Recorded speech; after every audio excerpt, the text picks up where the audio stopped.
was going to say we should stop meeting like this, but no, maybe we should continue meeting like this. You're always just there on my screen. Oh, on all our screens, actually. So, you know, the Dharma talks we've been having these last couple of months have been extraordinary expressions of how so many of us are meeting the difficulties of this terrible moment, or series of moments, or era. This is what it's like to practice with a fire on your head, as the proverb goes. The world is sort of burning around us, and each person who's given a Dharma talk has reflected how they are managing to move through that. In our community, I'm finding with an astonishing amount of grace and wisdom and generosity, which is always what's kind of encouraging about our community. Thank you to Roshi and our teachers for modeling this, past and present and future for modeling this.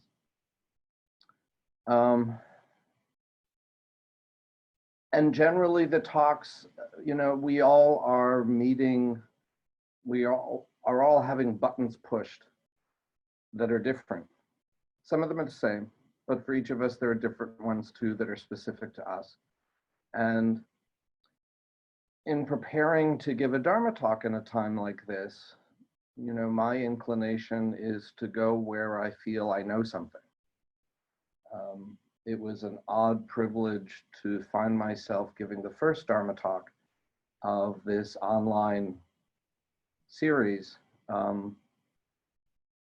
after the pandemic really hit New York. And I went to where I was very safe and comfortable because, as I discussed in that talk, I'd already lived through an epidemic in the AIDS era. And my practice, as is true for many people in our Sangha, developed within that context. So the questions that I was asking at that time and the challenges that I needed my practice to help me meet were well established. So, you know, it was striking in the years following the epidemic that Mark and I were in our 20s and 30s, but when friends of our parents started to die, which was 10, 15 years later, because they were getting to be an age where that was not unusual, we go pay a Shiva call, and all these people in our parents' generation would be asking us, how do you deal with the death of a friend? Because our Dharma at that point had really grown around that question. So that was a really easy Dharma talk for me to give. And usually when I give a Dharma talk, I sort of either have something that I'm thinking I'd like to say, and I'll land often on a koan that seems to express that in some fashion, and then it slowly gathers in out of the mists in my head in the couple of weeks before, usually crystallizing the day before and then often changing in the hour before. Or sometimes I'm working on a koan, and that koan is just something I need to speak about at that moment because that's what's really present for me. And that's kind of how I work with Dharma talks. And so having this Dharma talk approach, in the last 2 weeks, I've been sort of letting things gather in out of the mists. I was struck by a conversation I had with one of our Sangha mates about, I don't know, a month ago, talking about how some of my colleagues on the liver service at the hospital, I'm their liver pathologist, so they're all real intimate teammates with me in treating liver disease in the hospital. And most of them had volunteered to go into the COVID floors for that time, leaving their own comfort zone of liver practice, because liver isn't a huge part of the acute COVID situation. and moving into things like respiratory care and ICU care and things like this, where they weren't so comfortable. And in the last several weeks, as the wave has passed through the hospital and the ICU floors have been melting away, you know, from I think we had 18 floors, I think now we have 3 floors, to give you an idea of the scale. They've been reemerging from that to speak to me and to other people. And they've been broken. A lot of them have been really hurt. They're really traumatized by all this. And we've sort of formed a little support group with me not having gone through that experience, but able to help them find ways to talk about it. So I reported this to one of our Sangha mates, who brought up the question of, is it possible to have such a solid practice that you can go into that and not be broken? And sure, of course, that is theoretically possible. And I suspect that everybody here might ponder that question and wonder if their practice is up to that occasion. My own personal approach to this is I tend to think too much of myself. And I mentioned in my last Dharma talk this experience I had of being told I had terminal cancer for 5 days. A piece of that story I left out was that I forgot to turn my clock on so I know how long I'm talking. Because you'll notice I'm not reading my notes because I'm winging it this morning, which is part of my theme, actually.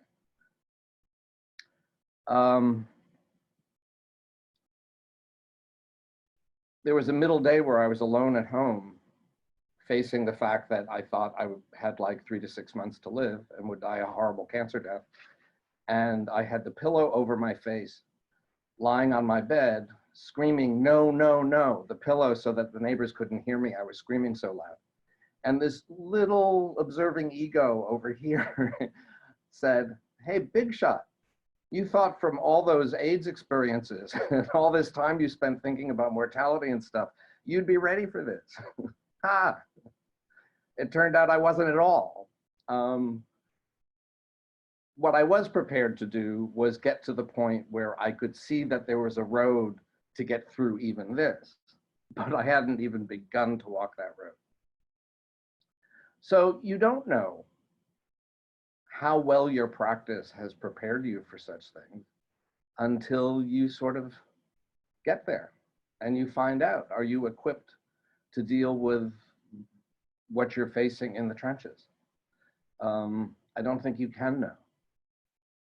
And it probably behooves us to assume that we won't be ready, but that we might be able to find a way to be ready when the time comes. So that's sort of, you know, how since then, I've been managing my anxiety pretty well through all of this.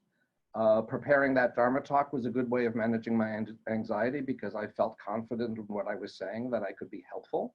And that's a good place for me to go for refuge. If I can be helpful, then I'm less anxious.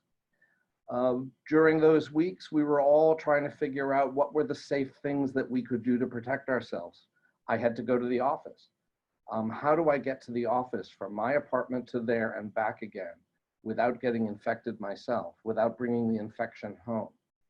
Elaborate rituals evolved, some of which we've learned turned out weren't necessary. In the pathology department, slides pass around from person to person to person on trays. They go from the lab, they go to the resident, they go to the attending, they go back to the lab, they can go all sorts of places. Can we get the virus from them? How much time do you have to spend washing every single slide? And we're talking about, I could look at hundreds of slides in a day. People were doing these kinds of things. I still don't let people come into my office with their shoes on. But now I've learned that's not how I'm going to get the virus, but it's kind of nice taking my shoes off at the entry to my office. It's my little Zendo now. So that's a good thing. Once I got my rituals established, my anxiety was really well under control. I know how to, the most dangerous thing I do is if I'm late or it's too cold to bike, I will take a car to the office. And to get to the car, I make sure that I open the door to the car with my right hand. I fasten the seat belt. This is an Uber or a taxi. I fasten the seat belt with my right hand. I pay with my right hand. My left hand stays in my pocket. My right hand stays on the door where there could be virus hanging out, but I just don't mix those two things up. I roll down the window to make sure there's airflow through the car. I have this whole thing. Figuring that out the first week, I was very anxious in cars. Once I figured out my ritual, my anxiety was gone. It was all very simple. And in recent weeks, once the wave sort of passed of the acute crisis stuff at the hospital and it became calmer there, I found myself noticing where the next levels of anxiety were that I had not been able to treat in this fashion, but which were being revealed now that I was relaxing into my rituals. Because once you have a ritual, that's a good way to control things. My ritual completely breaks down if I try to go to a store. Mark has been taking care of most of our shopping. That's where he has his rituals, which contain his anxiety and keep us safe. But if he, on rare occasion, asks me to pick something up and I go into a store, I don't have a ritual for a store. I don't have a ritual to go pick up my drugs at the CVS. And I find that situation really fraught, and I'm kind of holding my breath all the way through the CVS, which isn't possible. And then I get to the sidewalk and it's like, okay, I know how to walk down the sidewalk. What's been coming up for me, and this is emerging at the time when I realized I have to start preparing a Dharma talk, was the larger questions. Larger as in larger in terms of scale. What's going on societally? Where does the pandemic take us from here? And there are all sorts of amazing outcomes or terrible outcomes. You know, when I try to keep myself calm, I think about how the New Deal era and everything that we value so much that came from that happened because of the Great Depression. That the stability globally in terms of nations aggressing against nations wasn't zero, but it was vastly improved because World War II had happened and we had had responses to that. So good outcomes from crisis are possible, but terrible ones are too. There was World War II, there was the Great Depression. What happens if you don't fix things in time?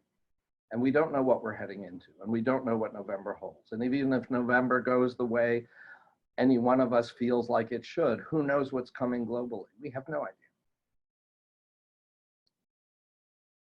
So I realized this is there. And what that associated with in my mind is that one of the programs that got canceled at the Zendo back in April when we closed down was something I was going to do around Holocaust Memorial Day.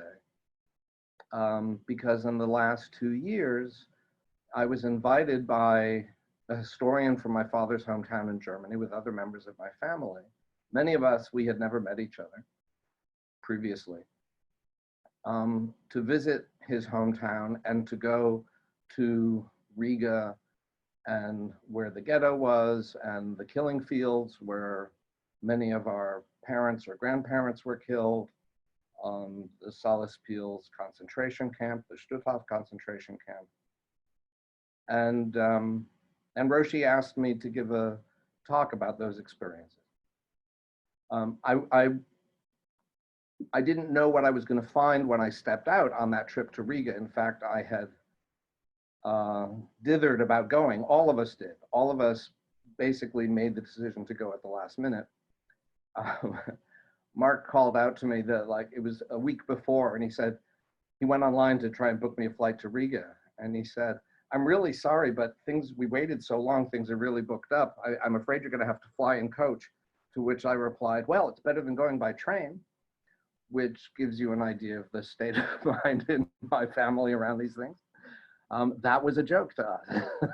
So, um, and there was this moment I learned about.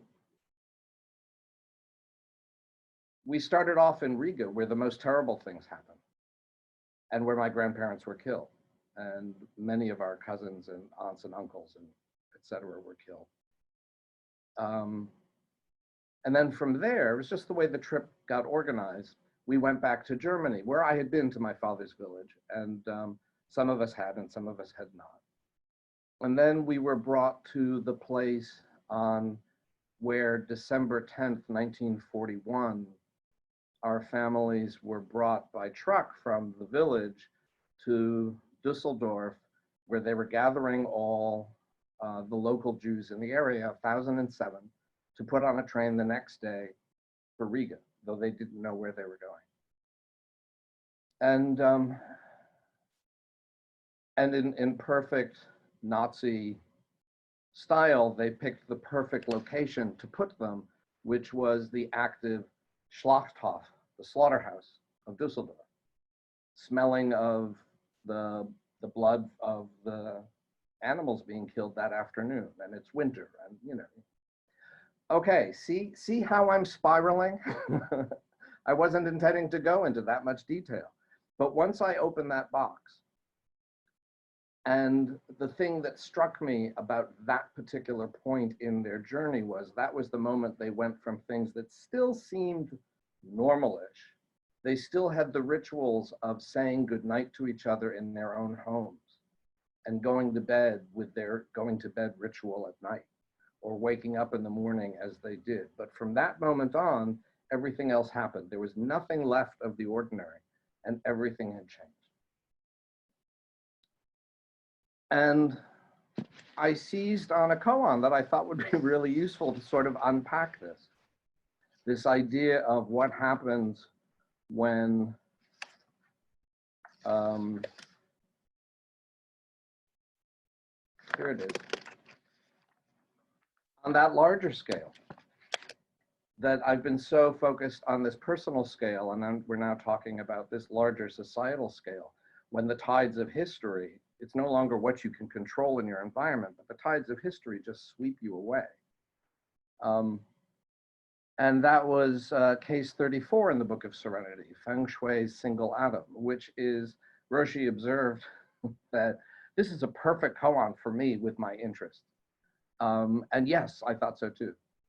Feng Shui said, if you set up a single atom, the nation flourishes. If you don't set up a single atom, the nation perishes. Sui Du held up his staff and said, are there any monks, mendicants, students, let's use students, any of us who will die the same and live the same? Die this way and live in this way, and, not or, and, both. The atom is set up and the atom is not set up. And what happens when you set up an atom? If you have atoms, you have molecules. If you have molecules, you have cells. If you have cells, you have bodies. If you have bodies, you have nations, ecosystems, worlds. If you have atoms, you have the entire universe. And the nation thrives. We have nations. We have self and other. We have boundaries. If you don't set up an atom, all that vanishes. And I thought to myself, this was a perfect lens through which to explore this issue. I had a brief chat in the garden between our homes with Fusho earlier in the week, masked and safely distanced, and told her what I was thinking about. And I think, I want to see if I can see her face on here. I think she's on the next screen. And I think she looked kind of horrified at where my thoughts were going. Because this wasn't exactly the most comforting thing. Yes, there she is, she's smiling. And she even sent me yesterday some fascinating material from Viktor Frankl, who was a concentration camp survivor and speaking about what is, well, his major opus, Man's Search for Meaning. But there's some new things that have come to light, a smaller book by his. And I started going through that. And incredible wisdom there. But the more I read this yesterday, and the more I thought about this, and the more I got stuck in my Holocaust narrative, the more I got stuck in the nation and history, I found myself having such a profound anxiety attack that I became completely non-functional, which is really not my habit, and it's really not good on the day before you're going to give a Dharma talk. And I just had all this terrible stuff I was going to tell you about, some of which I already erupted with. I didn't intend to erupt with quite so much, but you see how I get carried away. And I really didn't know what to do. And then for some reason, I thought, let's listen to someone else's Dharma talk. I hadn't heard Shinryu's from Thursday. And I noticed in the description talking about crisis and the role of crisis. I thought, wow, he's kind of talking about addressing the same questions, at least by the synopsis. So I went and I listened to his Dharma talk. And as I'm moving through the Dharma talk, I thought, wow, this is the Dharma talk I'd like to give, and I'm completely incapable of giving. Not my Dharma, but the Dharma I need to hear. How will you be in that crisis moment? Has your practice prepared you for this? Yesterday, I had a really solid answer. For this, no, not in the slightest. But I listened to his Dharma talk. And at the end of the Dharma talk, he was giving a series of koans all about Fayan and Master Dizang. And he finished with this one, and this was the one he sort of developed least. Though noted this and several other aspects, that this is sort of the DNA of our Sangha, these teachings. The monk Fayan was going on pilgrimage. Master Dizang asked, where are you going? Fayan said, on pilgrimage. Dizang asked, why? Fayan said, I don't know. Dizang said, not knowing is most intimate. I've loved this koan for a long time because to me in my life, pilgrimages have been really important. Even before I knew I was going on pilgrimages, I would discover that I had set out on some journey, physically or metaphorically, thinking I knew where I was headed, and discovering, often with adventures, some trying, some joyful on the way, that I was headed for a completely different direction, a completely different destination that I could not have predicted or had hoped for. And these are major turning points in my life. And suddenly my anxiety washed away. I felt like, oh, here's the tool I need. I'm not up to considering the state of our global culture and society right now. I can't avoid it, but I can't encompass it. And I have absolutely nothing wise to say about it at all for anybody else. But what I can do is wake up every morning and think, okay, today's another day of pilgrimage. And what do you do on a day of pilgrimage? You get up and you wonder what's going to happen. You're not home. You don't have your rituals of, here's where I wash my hands, here's where I use a towel to open the door, here's where I take off my shoes. There's no routine, so there are no rituals, so you don't have control. And there's a lovely freedom in that. If you remind yourself, I'm on a pilgrimage. And that's what pilgrimages are. And how lucky to have that opportunity to be on a pilgrimage. And I calmed down. And then I realized that